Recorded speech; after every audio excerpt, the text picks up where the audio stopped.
Give me a D. Give me a U. Give me an R. Give me an A. Give me an N. Give me a D. Give me an A. Give me an L. What's that spell? Durandal. No. Durandal. No. Trouble. So anyway, I finally got myself one of those nifty Bandai Deluxe Chogokin. What is this? GE-53. YF-29 Durandal Valkyrie. From the second Macross Frontier movie, The Wings of Goodbye. I was one of the fortunate few to get a pre-order for the reissue, so I didn't pay any crazy eBay prices. I do feel kind of bad reviewing a toy that is difficult to get. So this is the whole unit right here. It's a basic Valkyrie. This feels very nice and tight when it's all together. Three die-cast landing gear. It rolls. Okay, it doesn't roll quite as nicely as my VF-25. This toy is essentially a prototype for the renewal VF-25 toys. All the improvements that were made with that toy started here, and of course, looking at them, you would think that they use a lot of the same parts, and that's not really the case. I think the most that they do share is just a couple of like minor things, like maybe the canopies, the nose cone, the landing gear. Because most of this stuff is all remolded, as the YF-29 does have a bunch of new things. New features, although it does have, again, some of the same features. Like one of the things that doesn't really get used in the movie is that you can actually, just like the VF-25 toy, you just pop off this little thing back here and you can stick in a little extra figure in the back if you have the Ozma type Valkyrie, because it does have a tiny little Roncalli, or maybe this is Cheryl, I don't know. I'm not going to take any sides in the shipping wars here. And yeah, so you can have a nice little two-seat action. Of course, you need to have the other airplane to actually have a figure that can fit in there. Other kind of neat things about the design is, one thing I noticed is that because the whole thing is more or less the VF-25 but with the tornado pack integrated into it, is that you actually do have to have, and you should remember this when you are transforming it back to fighter mode, the knee, this little gearwalk joint here, is one click out. It's not flush like it would be on the VF-25 if it was in its fighter mode. So when you put the wings back in, it won't fit if it's all the way flush here. And also there's a bit of a gap here because you do have to have the leg extended a little bit as well. So again, it's sort of like it is ready to accept super packs, or I guess they say the tornado pack, but it's just like it's all just attached, integrated into the design.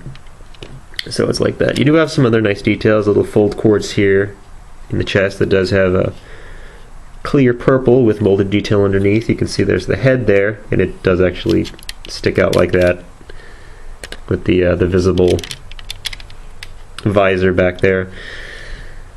Other neat little details is just like the tornado pack, you do have rotating engine pods here on the wings. The wingtips actually do click down and click back up, so not, it's a fairly noticeable change in inclination, but it's not the most exciting detail. And again, we can stick the gun right under here. You don't need any extra attachments to put it there. It just fits in between the arms. And like in the movie, you can also pop up this thing in the back, the extra gun turret. Again, this is a whole, it's just like the tornado pack, or maybe it's supposed to be like the armored gearwalk design that was only seen in concept art. So yeah, this is pretty cool. It rotates a full 360, so you can do the drive-by shooting attack. And it looks pretty cool. I'm just going to leave that up because we do need to have that up for the transformation to Gearwalk mode. I'm going to stick the landing gear in. It comes in and out nice and easily. And again, the thing has basically every detail that it had in the movie done up in tampo printing or in paint. Although a few places there's a little bit of a chipping right there on that SMS logo, but that's okay. Don't really care too much. And just like the VF-25, you do get the new redesigned stand. Again, you know, everything is basically plug and play. Stick this main part in there, put this extra part in the back here, and slot this into the base here, and you got yourself a nice, boring, kind of ugly display stand that you can display your Valkyrie with. And also look at little moving thrusters in these engines. Now I do have to wonder if they are going to reissue the super parts, which were not included with this toy. You have to get separately, Tamashii Web exclusive, yada yada yada. Maybe I could find a reasonably priced one on Mandarake or Yahoo Japan or whatever. So the only thing I ever really have a problem with the way they mount the gun pods on some of these Valkyries, where it's just a pair of slots keeping it in there, is that sometimes they doesn't quite hold it center, but still, it looks pretty cool. Just gonna retract that so we can just get that nice, beautiful Kawamori Valkyrie profile right there, or the front. This is more the profile. So this thing is a bit chunkier, obviously, than the than your regular VF-25, because again, it does have all that stuff shoved in the back there. I think one of the things it does to the design, just having the bigger wings in the back, is that he was trying to give it more the look of this guy, the VF-19.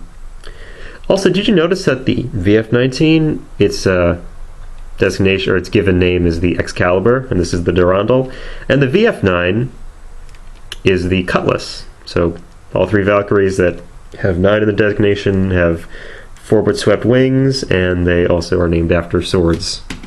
So that's fun. Okay, so stop babbling and start going into Gearwalk mode. So you're going to want to have this thing up, and you're going to bring these up. Just a simple tab goes in the slot on each leg there, and just bring this forward. And then bring the knees forward too. And you can also use the handy dandy swivel joint in the knees to give your Valkyrie the proper A stance. And hope that you don't make those darn angles retract. Okay, so it gets a little messy here because you do have to bring this whole thing out. It's a much beefier hip thingy than on this stock VF-25. Again, because it's sort of like it's got the fast pack stuff on it. You can pop the shield off in the back, and unlike the VF-25 shield, this actually does have a little retracting set of tabs that you just kind of push in there, and now it's nice and flush, and you just bring the flap down.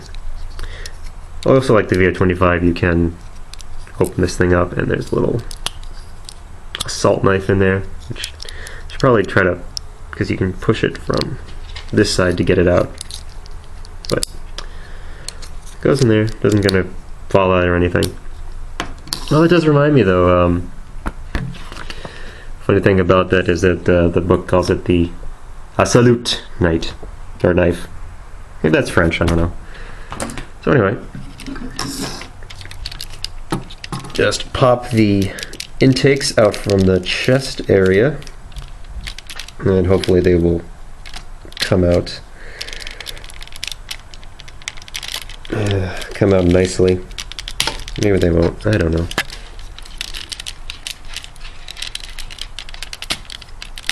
There we go. So now you got that, and you can also just bring the arms up and out, and watch as the shoulder pauldron so totally just comes off. If it comes off, it's just a little C-clip that goes on here. And it didn't start popping off until I started prepping for this review. So that's always fun. Alright, so just position these out of the way. Pop the bits back in here. And just kind of mess around with the shoulder pauldrons to get everything out of the way. They just, you can see, they just kind of do this little nice, easy swivel and fold thing. Alright, so we're partway there into Garwalk mode. Just bring these back down. And just like on the renewal VF-25s, you do have an extra support strut that comes out and just plugs right into a little slot underneath where the crotch is. And you can also wedge the gun into this part here. It's not quite as elegant as it is. Well, actually, I didn't know it was going to snap in that nicely, but yeah. So now you've got your VF-25 or YF-29. God damn, I have so many Valkyries. It's hard to keep track of all of them. In Garwalk mode. And there you go, it's got the nice looking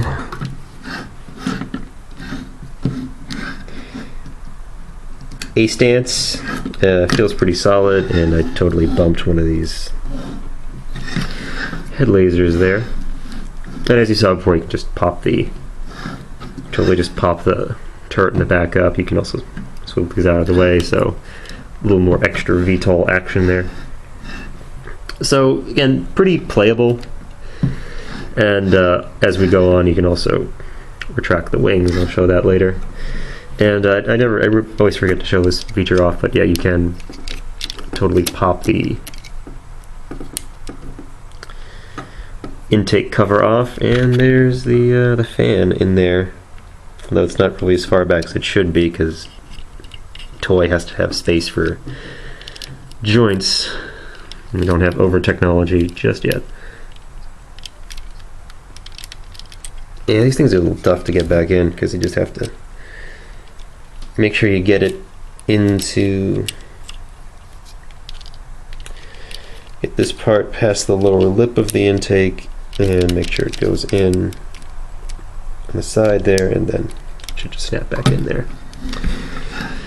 Alright, so right in the middle of my review, I just want to toot my own horn and say that the Veef Show, or not the Veef Show, the Veef Shop, that's V-E-F and shop, on Shapeways, do a little search for that, has been a resounding success as far as the VF1 replacement shoulder parts is concerned. And we have a little bit of a Garwalk party right now. Yeah, this is a goddamn Garwalk party, so you can kind of see these guys got their new replacement shoulder parts. I actually just went ahead and did it on all of my VF1s, and I'll probably do it on any future VF1 I buy, because it's so easy to transform them now with these extra parts. So anyway, there's a bunch of Valkyries on the camera. Let's get those out of the way and continue with the review. Okay, so additional stuff for the Garwalk mode of the YF-29 is trying to get the gun out of the strut. It's a little difficult there. So let's pop the gun. Let's see if I can pop that out of there.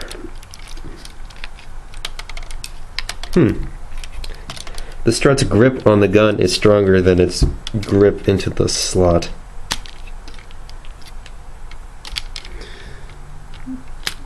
Come on.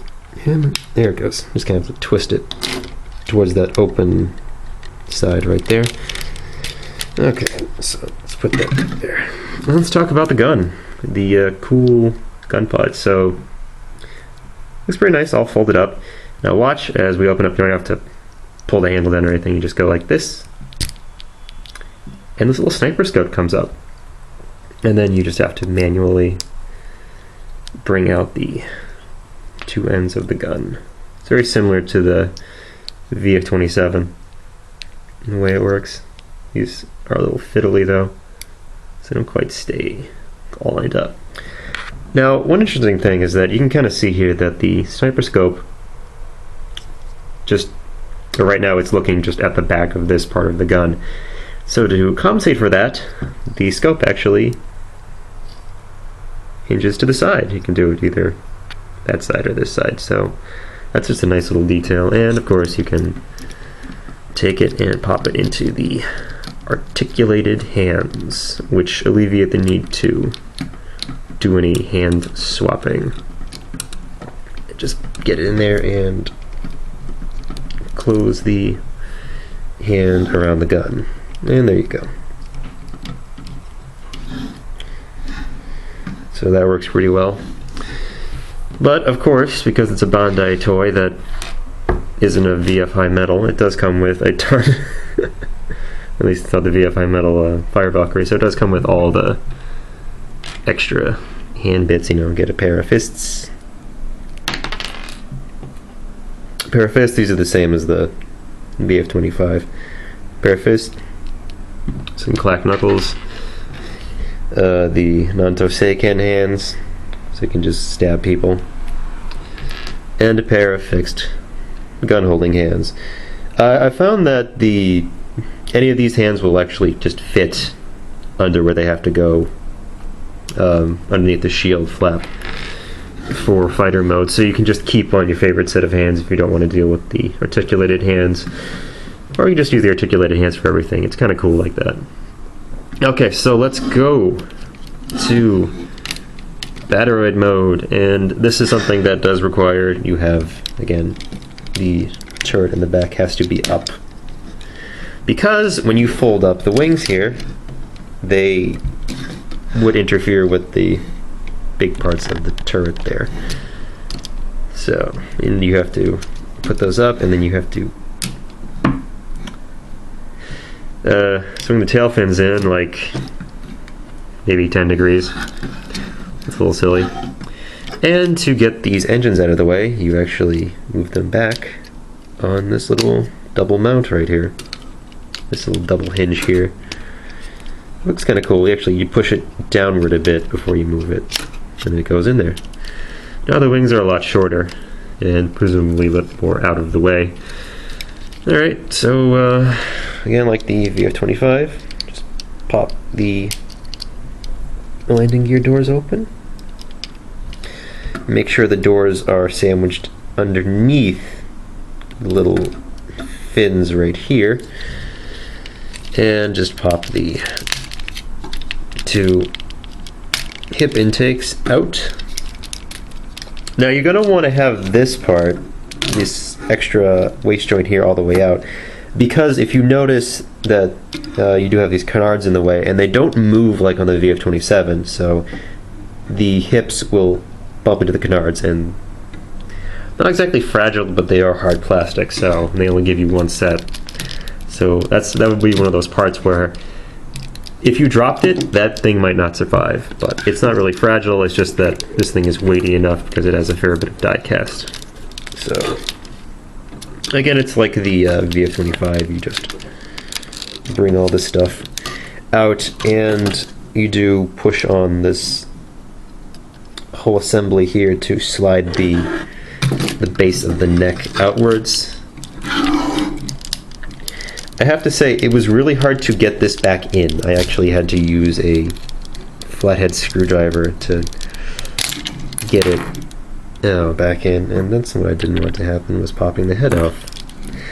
I was thinking to myself, you know, it was a lot easier to get this head out than it was the VF-25's head, because I kept popping that one off every time. And I don't know if you can kind of see in there, there's actually a double hinge right in there that is just there to move the base of the neck a little bit. Okay, so alright, that is all the way back as far as I can tell. No, it's going to go back just a little bit more. Again, you might pop the head off, but it's just on a ball joint, so it pops back in. Now I'm going to go ahead and attempt to sneak this bit in here. It's a little bit tighter than it is on my VF-29. Again, this looks the same, like it's all the same parts, but it's actually mostly different. The whole chest plate is actually different, as you saw, because it's got the fold crystals for folding away. Yeah, that's the only problem here, is that the tolerances aren't as tight as they should be as far as how these doors fit in here, and they do really need to fit in there.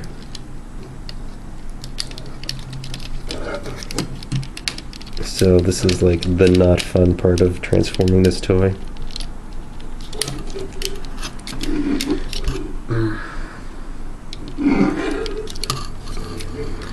The not fun part of transferring this toy while holding it away from you. There it goes. Ooh, that sounds good. Real good. Okay, anyways. So we have that, and we're going to straighten out his legs. Try to get the Kawamori hip thingies out of the way. And it's the whole same deal, where you bring this die-cast part up, and you're just going to listen to your dog bark. But I'm already 20 minutes into this, so I don't feel like doing it again. So we're just going to deal with the dog barking for a little bit, because he just stopped. Maybe he'll bark again. I don't know. Okay. So we're almost done here. I'm just going to...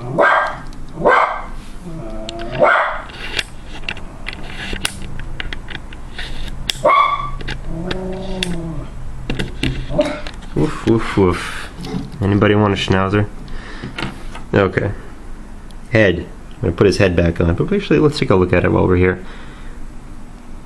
That is a hella Kawamori head. That is super Kawamori-like. And it does have little double guns here. These are made out of soft plastic, and they're a little bent because of it. I kind of wish, like the VF-29 or VF-25, this is the YF-29, that's the VF-25. This came with a pair of optional hard plastic lasers, because these aren't super great. I mean, they're fairly nice and sharply molded, but again, it's just I'd like the option there for the hard plastic ones, and it's got a little ball joint there in the neck on a swivel. So let's just put that.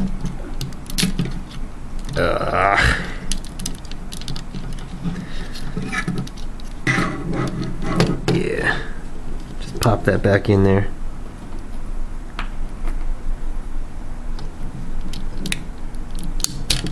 Okay. There we go. And is the neck all the... Is the neck all the way out like it's supposed to be? I don't know, because it keeps popping off here.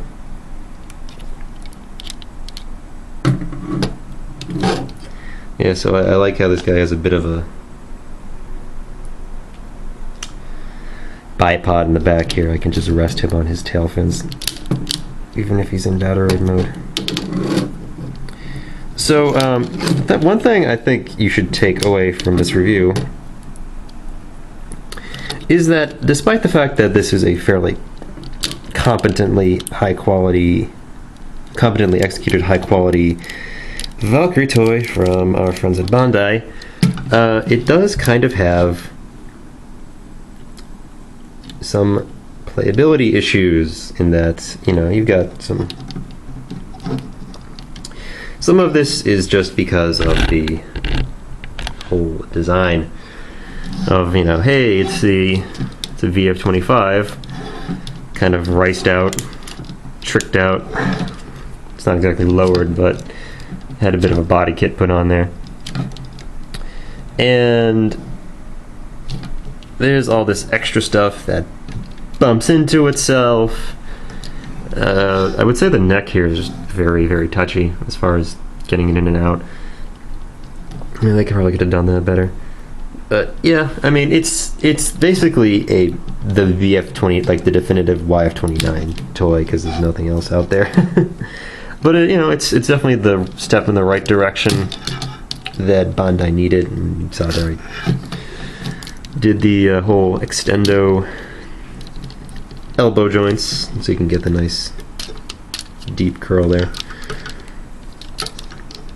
It's just that some of the weaknesses that this whole design has, they're not as pronounced, or they don't come up as much on the VF-25. Whereas here, the fact that it has to deal with all this stuff on the back, they can be a little more frustrating to deal with. But I am overall pretty happy with it, and it does have a couple of other tricks that I don't recall were actually used in the movie. But each shoulder has a little bank of missiles on the inside there. Little tiny, tiny missiles. Again with the little X on the front there. Little X on a little red painted dots. It's like, stop making the missiles look like nipples, come on. Anyway, so you have one on this side as well. And a really cool thing, I think, is it does have missiles in its legs here. And I don't know if you can see this on camera, but let's do that. Yeah, it's a little dark, but a cool thing is in these slots there are visible missiles. And if you pop these things up a bit, you can rotate them into position, and there is actually a little slot somewhere here. Is there a slot? I don't remember.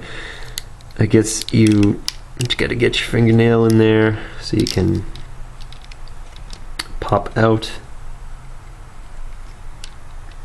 little banks of missiles. Teeny weeny missiles.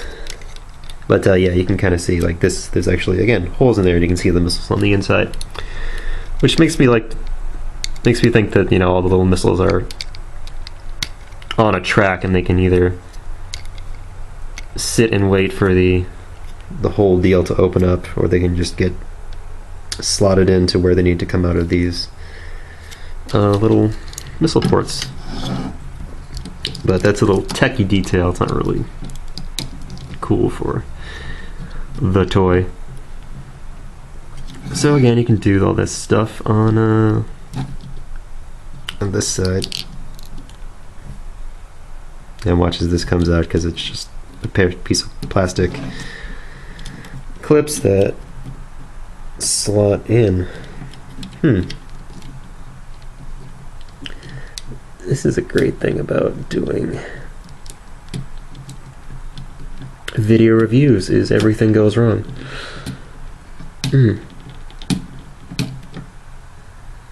Alright, so that's a pair of little hinges that should go into that thing somehow.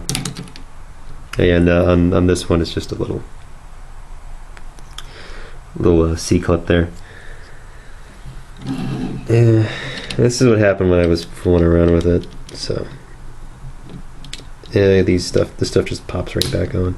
Although I feel like if Yamato did these, it'd be done a little bit differently, but I don't think we're going to never know that. What Yamato would do with Macross Frontier with making Macross Frontier toys. But anyway, so I'll put that on afterwards. So here we go. Totally cool looking YF-29. I would have to say again, everything about it is competently done. I don't really have a whole lot of complaints other than this neck part here, which was a real pain to get back in. Just when it wasn't really going in on the little track that it goes on to go back down into the chest plate area there, so that was a real pain. I felt like I was going to break it. It's like, why isn't that part made of metal? It's like you could just do some metal right there.